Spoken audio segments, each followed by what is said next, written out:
Thank you, Eric. It's great to be back at a subscriber investment summit and report on the progress we made since last fall, which I think has been quite substantial. GMV is a story about a gold open pit heap leachable operation in the southeastern part of Arizona, which we believe is a very permittable jurisdiction. We are focused on our Mexican Hat Gold project, and the team that's in place has got a lot of experience both in business management of exploration, as well we've got some very strong advisors on the technical front, both engineering and permitting and understanding of structural geology. Our mission is to become a gold development company and take the Mexican Hat project to development and production, but also to advance what's in the neighborhood, which is part of the story we're going to talk about coming up.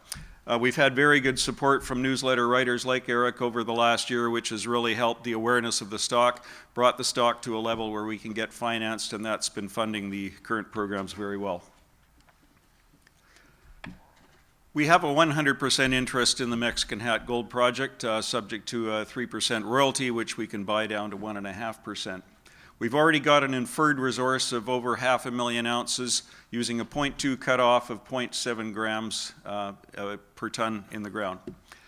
We think that this can easily be doubled with the drilling that we're doing, and with the expansions beyond the current resource development, we think there's a potential for much, much greater than that. We've recently increased our land position up to 4,800 acres. This is more than double what it was a few months ago. As we start to realize what is in the neighborhood and there's potential overlapping economic and geological zones that need to be explored here. So we're very glad that we've tied that land up. I think it really provides for the future of the story beyond just taking the Mexican Hat Hill itself into production. For example, there's a new epithermal gold target being tested. We've recently put 5 diamond drill holes into this, just to the north and east of the property, Mexican Hat. And we will now be looking at drilling another couple of kilometers north of that in an area which Placer Dome had drilled in the 90s in a porphyry target. So the story keeps growing, and we're glad to report on the progress here. The other element from an investment point of view, this is a very tight share structure. There's only 32 million shares outstanding. And our stock chart looks a lot like many other explorers over the last year. We were down in the 8-cent range about a year ago, and it went up as high as 70 cents, and it's back down to the 42-cent range now. Aside from the noise of U.S. elections and PDAC slumps and Fed raising rates and things like that, our mission is to really just focus on hitting our milestones, expanding the resource, de-risking, and improving the engineering on the project.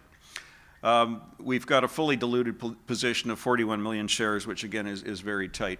This is a market cap of about 14 million Canadian, or to put it in perspective with the current resource, about $20 US per ounce in the ground, which we think is extremely cheap. Arizona itself is a great destination for investing in mining. This is one of the most important industries in the state. They produce about 2/3 of the US copper. There's a $4.3 billion economic impact from mining overall, and there's about $300 million of taxes generated by mining. In particular, where we are in the southeastern part of the state, there's really no other industry. There's some small-scale farming. The land we're on is partly covered by a small ranching operation, and we're on very good terms with the rancher. We provide some benefits to him, and he provides labor to us, and it's a very friendly relationship. So we wouldn't expect that there'd be any permitting issues in this part of the state. There's all the infrastructure we need there. There's roads nearby that go right through the property.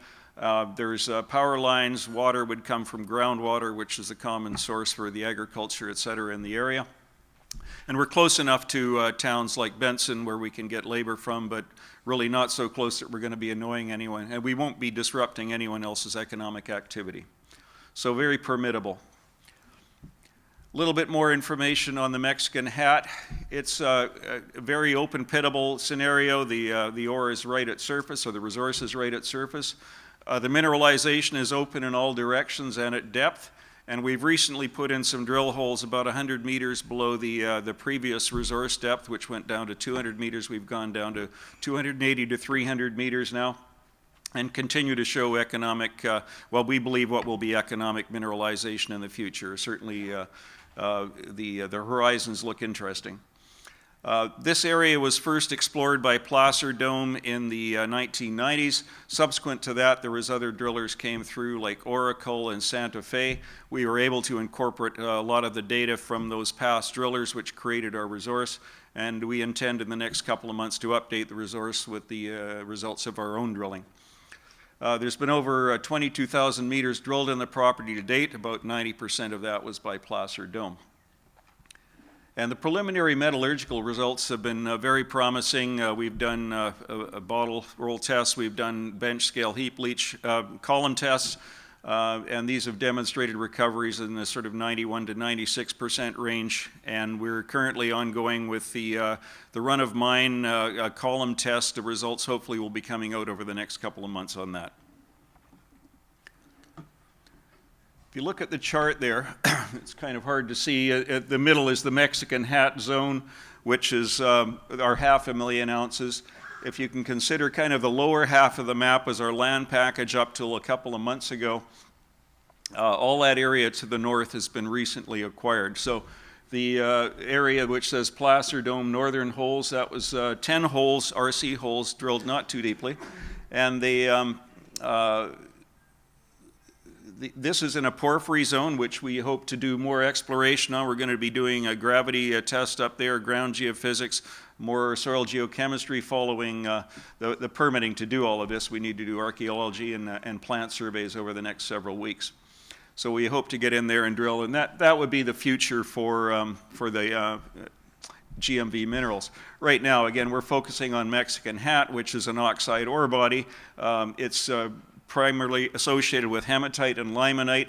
It's basically the mantra by the geologists of you're looking for these red rocks. If it's red, it runs, i.e. there's gold grade in there. The interesting thing from an engineering point of view is the gold has come up through fractures and fissures and faults, and this makes it very easy for a recovery. The leach tests to date have demonstrated very good liberation on the gold. All the rocks have been oxidized to at least 200 meters, and we'll find out further with the deeper drilling we've been doing down to 300 meters exactly what the mineralogy is in this current round of testing. So the current program, as I said, we've just completed 15 reverse circulation drill holes to the southeast and northwest of the Mexican Hat property. We've stepped out about 420 meters to the southeast and had gold grade in all of the holes. We've also stepped out 120 meters to the northwest and reported gold grades up there as well. So this is quite a large increase to the existing Mexican Hat resource itself. We've drilled the 5 diamond drill holes in a neighboring hill called Hernandez Hill, which is a silicified zone, more in the epithermal gold range. And we intend to do the northern zones where the Placer Dome had previously drilled in this porphyry target, more geophysics and geochemical surveys up there, including the gravity test. And we'll continue to work on the metallurgy to demonstrate that this will be economically recoverable gold. The management of the company, key management is Ian Klassen was the founder of the company in 2009. He has a lot of experience in exploration company management and has worked in the Americas and Guyana as well as various parts of the United States. Michel Pilon, the CFO, was also one of the co-founders of the company. The key driver on the understanding of the geology is Dr. David Webb. He's a structural geologist and has been guiding the field programs. He did our initial resource, so he's an independent, qualified person. My background is mining finance. I've been involved with mining over the last 40 years or so in various elements, and including exploration company management. We've got a very strong board of directors with 2 geologists, an American on board. Alistair McLennan and Robert Cultura are very experienced in running businesses, entrepreneurs, and exploration. So great advisory and oversight there. And the advisory board itself, we've got Dr. Roger Newell, who is a former chief geologist for Newmont, was involved in the early days of the Carlin Trend development. And Fred Brost, most important, is based in Arizona, is an engineer and environmental consulting firm, and he's helping guide our permitting applications as we go forward. So a lot of bench strength there. In conclusion then, we'd like to look at the Mexican Hat as something which is the low-hanging fruit. We can develop this into a mine, we believe, and that is our target. Beyond that, we believe we can expand the resource within the Mexican Hat zone itself, but also stepping out into these epithermal and porphyry targets to the north. We've recently acquired land, more than doubling our land package, which will take us up to what we think is a district-scale project. We've already got over 500,000 ounces of gold. Our target is to double that. The discovery is open in all directions, great metallurgy, strip ratio about 1.5 to 1, and a very low market capitalization, currently around 14 million or about $20 US per ounce in the ground. We think for those that get on board now, there's the opportunity to ride with us as we hit our development milestones, de-risking on the engineering front. As well, we have the opportunity to grow the ounces at Mexican Hat and expand the knowledge of these deposits to the north. And finally, we think that potentially this will be a takeout target because of the attractive political risk where we are situated, a permittable project, a scalable project in a low political risk jurisdiction. So if you have any questions, please come and see me at the booth. Thank you.